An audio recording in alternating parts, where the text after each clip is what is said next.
एक नए विचारधारा के साथ, एक नए पशुपालन से रिलेटेड एक टॉपिक के साथ, जिसमें हम मछली पालन को हम पढ़ेंगे। वो अब मैं आगे बढ़ा रही हूँ। अच्छा, मछली उत्पादन में देखिए, सबसे पहली बात कि हमारे जो खाने का स्रोत होते हैं उनमें प्रोटीन का जो सबसे अच्छा स्रोत है वो कौन है? मछली।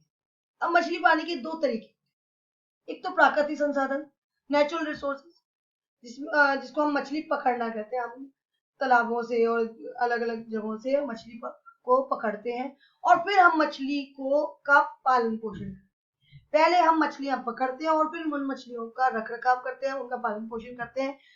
मछली पकड़ने को हम कैप्चर ऑफ फिशिंग कहते हैं और मछली पालन को हम फिश फार्मिंग या कल्चर फिशरी से भी बोलते हैं, जिसे मछली संवर्धन भी कहते हैं। मछली हमें कहाँ कहाँ से मिल सकती है? मछली हमें तालाब, नदियों, समुद्र के पानी से कहीं से भी मिल सकती है।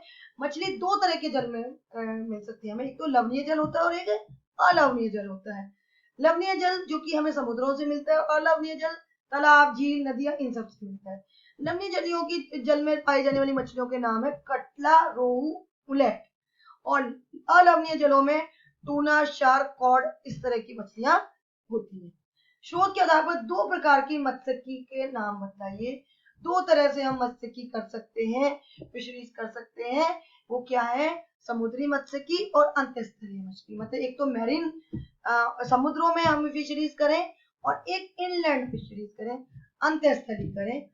अब मत्स्यिकी क्या होता है पहले मैं आपको ये बताना चाहूंगी। मत्स्यिकी वर्ड आ गया है तो बड़े स्तर पर मछलियां पालना और उनका प्रबंधन। एक तो मछलियां पालना और उनका रख रखाव करना, उनका सारे नीड्स को पूरा करना, ये क्या कहलाता है? मत्स्यिकी कहलाता है। मतलब मछली पालन से रिलेटेड पूरा जो ग्रुप है उसको मत्स्यिकी कहते हैं। इसमें मछली के अंडों से शिशु मछलियां प्राप्त करना, उचित जल स्रोत में उचित मात्रा में मछलियां रखना, उचित आहार देना, पर्याप्त ऑक्सीजन व प्रकाश वाले टैंकों में मत्स्य बीज की उचित संख्या में लेकर संवर्धन कराना और उनकी उपज प्राप्त करना, ये सब इसमें मत्स्यिकी में आता है। इसके बाद समुद्री मत्स्यिकी की हम बात करेंगे। सागर में मछली पकड़ने को हम क्या कहते हैं? समुद्रों में मछली पकड़ने को समुद्री मत्स्यिकी कहते हैं। अब ये समुद्र कहाँ, ये मछलियां कहाँ कहाँ तक हमें मिल सकती है? 7500 किलोमीटर के समुद्री तट तक या इससे भी ज्यादा समुद्र की गहराई तक हम मछली को पकड़ सकते हैं।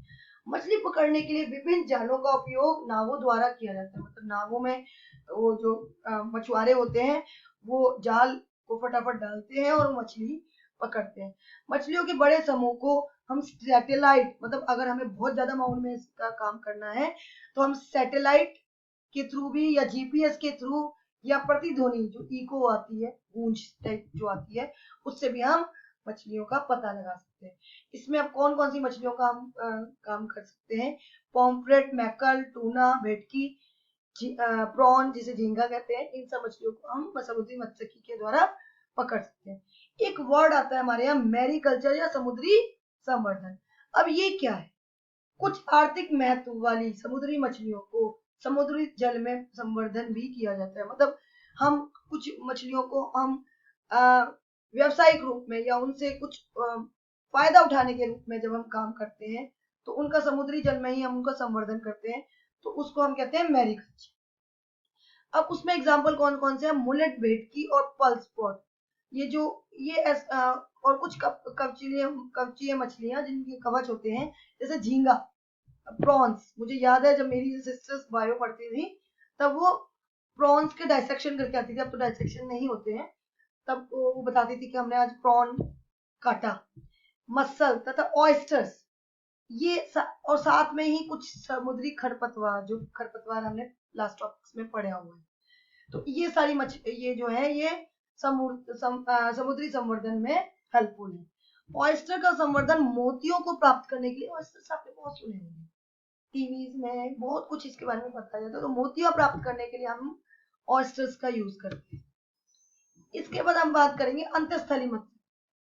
वो जो ताजा जल के स्रोतों से, समुद्री स्रोत नहीं, अब ताजा जल के स्रोत, जैसे नहरें हो गई, नदियां हो गई जिनमें पानी चलता रहता है, नाले हो गए, तालाब हो गए, इन सब में जो ताजा जल मिलता है, इसमें जो मछलियां काम करती हैं, बहुत ज्यादा डेप्थ नहीं है और इसमें स्थलों पे ही हमें मछलियों का रख रखाव हो जाता है, तो उसे हम कहते हैं अंतःस्थलीय मत्स्यिकी। इसमें उत्पादन काफी कम होता है, इसमें ज्यादा नहीं हो पाता, क्योंकि इसमें मछली पकड़ना भी वहीं पर होता है और इनका संवर्धन भी वहीं होता है। कभी कभी धान की फसल के साथ भी इनका संवर्धन, कभी कभी धान की फसल के साथ भी इनको यूज किया जाता है। तो मिश्रित मत्स्य संवर्धन भी एक बहुत बड़ा उपाय है। कई बार क्या होता है, कई मछलियों को एक साथ हम पालते हैं, जैसे इसमें 5 से 6 मछलियों को एक साथ उपयोग में लाते हैं हम। इनमें क्या करा जाता है, हम अ, इस तरह से मछलियों को हम छांटते हैं, उनके खाद्य स्रोतों के आधार पर छांटते हैं कि वो खाना ऐसा खाएं जो कोई तो तालाब की तली से ले, कुछ उनकी नीड्स ऐसी हो जो तालाब की तली से पूरी हो जाए, कुछ को मध्य क्षेत्र से पूरी पूरी हो, और कुछ के लिए हमें सतह मतलब उन मछलियों को सतह जाना।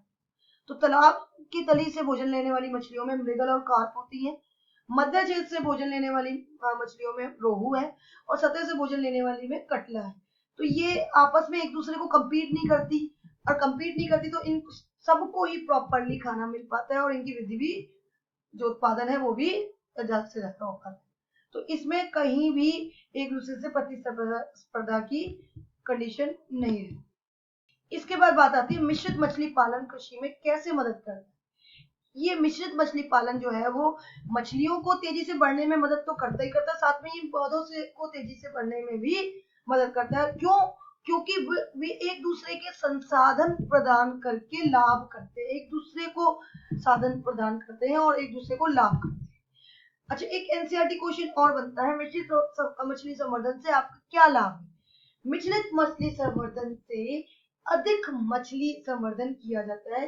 इसमें ये लाभ होते हैं कि तालाब के हर भाग में स्थित आहार का उपयोग हो जाता है, क्योंकि हर एक भाग में एक नया भोजन का वो स्रोत होता है। तो वो हर तरह की मछलियां हमारे पास है मिश्रित मछली में, तो उसमें हर तरह का आहार को वो यूज में ले लेती हैं। इसके बाद खरपतवार भी जो है नियंत्रण में रहते हैं, और बिना स्पर्धा के भोजन लेने के कारण तालाब में मछली का उत्पादन बढ़ जाता है। मिश्रित मछली संवर्धन में एक समस्या भी बहुत ज्यादा आती है। तो वो समस्या क्या है बच्चों? इसमें पाले जाने वाली कई मछलियां केवल वर्षा ऋतु में ही जनन करती हैं। वो सिर्फ जो अपना नया रिप्रोडक्शन करती हैं या नया यंगवन प्रोड्यूस करती हैं, वो सिर्फ वर्षा ऋतु में करती हैं, जिसके कारण अन्य महीनों में अच्छी गुणवत्ता वाले डिंब जो है वो नहीं मिल पाते, अतः मछली संवर्धन नहीं हो सकता। तो ये एक बहुत बड़ी समस्या है इसमें। सीआरटी के इस क्वेश्चन में प्रग्रहण मत्स्यन या मैरीकल्चर के बारे में पूछा है। जल संवर्धन तो हम पहले ही डिस्कस कर चुके। कुछ तो वो क्या होता है, कुछ आर्थिक महत्व वाली समुद्री जल मछलियों को समुद्र में संवर्धन किया जाता है, जो जिनका आर्थिक महत्व ज्यादा होता है उनको हम करते हैं, ताकि मछलियों की मांग पूरी हो सके। इसे हम प्रग्रहण मत्स्यन या मैरीकल्चर कहते हैं। तो समुद्र में मछलियों को का जो संवर्धन किया जाता है और उनकी सारी मांगे पूरी करी जाती है, इसको हम मैरीकल्चर में कहते हैं। तो बच्चों, इस तरह से आपका ये टॉपिक कंप्लीट होता है और इसके साथ आपका पूरा चैप्टर भी कंप्लीट होता है। मुझे आशा है आपको बहुत अच्छे से समझ में आया होगा। मैंने पूरा नोट्स को बहुत कंप्लीसी से बनाने की कोशिश की है। आप इन नोट्स को बहुत अच्छे से अपनी कॉपीज में नोट डाउन करेंगे। लगभग एनसीईआरटी के क्वेश्चंस मैंने साथ साथ ही इन्वॉल्व कर दिए हैं, और फिर भी अगर कोई डाउट्स आते हैं बाकी के क्वेश्चंस में तो आप मेरे से पूछ सकते हैं। क्वेश्चंस के आंसर्स आपको एनसीईआरटी में ही मिल जाएंगे, नहीं तो मैं आपको कहीं ना कहीं किसी न किसी तरीके से भेज दूँ। ठीक है बच्चे, तो hope you have liked it this session. Okay, thank you. Have a nice day.